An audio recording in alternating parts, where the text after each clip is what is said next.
On hold ang bagong guidelines ng PCO sa accreditation at re-accreditation sa Malacanang beat reporters at crew.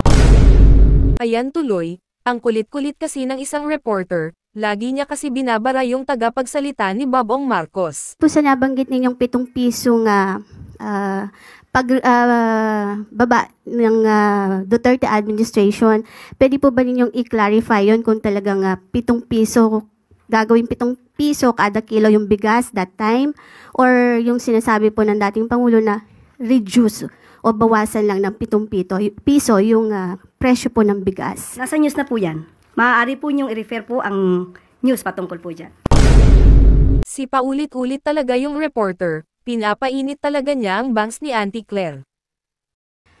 So, malinaw po na reduce po yung nabanggit, pero kayo sabi ninyo sa inyong vlog po ba yun, whatever, yung 7 piso, sabi niyo pangako 7 piso at parang sort of gano'n. Halata talaga tong reporter na hindi siya masaya sa administrasyon, ginigigil niya si Auntie Claire. Hindi po yata yun nabanggit sa press briefing. Opo, hindi po sa press briefing. Parang you're talking na pinapakita niyo pa yung SONA something ni PRRD.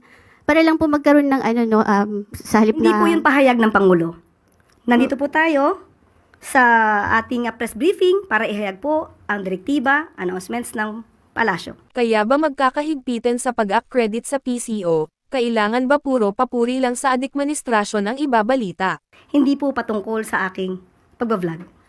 Hindi pa nabanggit ko lang po yung vlog, Yusek, para lang po hindi malito. Then, pasensya na po, hindi po ako makakasagot ng anumang sinabi ko outside from this press briefing. Kung ano man ang aking naging opinion personal, pag-usapan natin sa labas at hindi dito po. Ano na, Auntie? Kaya mo pa ba?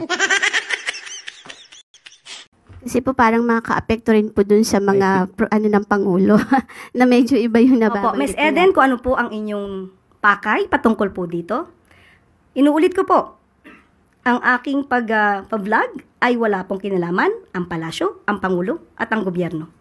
A few moments later. Newsrooms ang nagde-decide sino ang ide-deploy na journalist.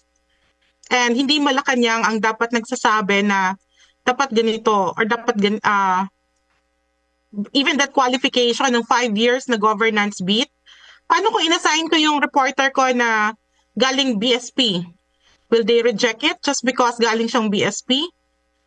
Or paano kung kakapasok lang ng reporter pero meron siyang potential? Magaling siya at pwede siyang may assign sa Malacanang press corps. Baka naman kailangan ay biased yung reporter at puro papuri lang sa administrasyon ang ibabalita.